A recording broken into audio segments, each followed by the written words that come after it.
Dakulan namundo sa pagkagadan kan veteranong TV host asin radio broadcaster na si Mike Enriquez. Martes, Agosto 29 kan siya ang bawian ng buhay.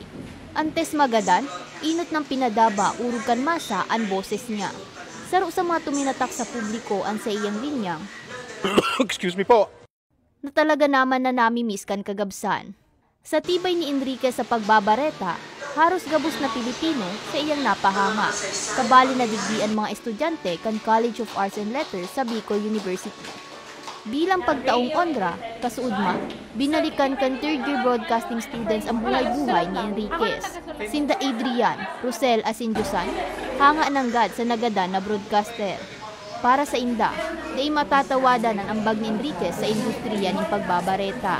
Sa inda man nagigibuhunda ang inspirasyon. Nagbigay sa amin ng kaalaman at nagmulat sa amin na sa mundo ng industriya, sa mundo ng pagiging broadcast journalist or ng isang broadcaster ay hindi matatawaran ang galing at husay ng isang Mike Enriquez. Ang isang Mike Enriquez ay isa sa pinakamagaling, pinakamahusay na mamamahayag dito sa Pilipinas. It's nice to remember Sir Mike's legacy. And ito din yung nagpapaalala sa akin kung bakit ako andito sa broadcasting. Magi ng profesorang si Maria April Mierman Harris, tagahanga man ni Enriquez. Kaya naman naisipan niya ang pagbilog ng class activity na masentro sa mga agi-agi sa buhay kanagada na broadcaster. Isa ito sa mga paraan para mabigyan din ng pagkilala yung isa sa mga icons ng broadcasting. Etong mga estudyante na to, sila yung magiging future Mike Enriquez ng Pilipinas. Gusto ko sa pamamagitan ng activity nito, parang ma-recognize nila kung ano yung legasiya ng isang Mike Enriquez and then paano siya naging icon of broadcasting. Sa aktibidad, inarugman kan mga estudyante ang famous line ni Enriquez. Andiyan ang balitang inyong tinutukan. Walang kinikilingan, walang pinoprotektahan, serbisyong totoo lamang. Dahil di natutulog ang balita, nakatuto kami 24 oras.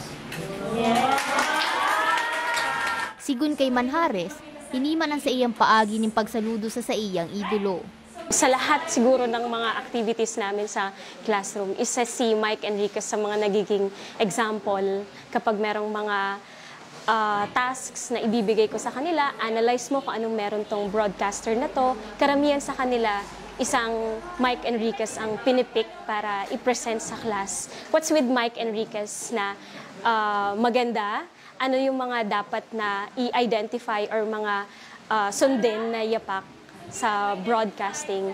Lalo na si Mike Enriquez ay isa sa mga matatapang na mga broadcasters. Bibihira lang. Para naman sa profesor asin pamayo kan broadcast department kan universidad na si Anacito de Matera, dakulang kawaran sa industriya si Mike Enriquez. And yung kanyang mga wits, no, yung line of questioning niya, paano siya nag-interview na minsan, kahit hard-nosed ang kanyang questions, pero hindi na-offend sa kanya ang interviewees niya, ang sources. Kasi he knew how to frame questions na although it seems hard-nosed, pero na-explain niya quickly na he's asking the question not for his satisfaction but for the information of the public. So parang ang pagkagada ni Enriquez, tunay na nagdara ng kamunduan sa iyang mga tagahanga. Alagad para sa mga estudyante asin para tukdo kan nasambit na universidad, mayong makakatumba sa tibay kang kapusong si Mike Enriquez. Hindi namin kayo tatantanan. Para sa mga baretang tatak Bicol, May Arango.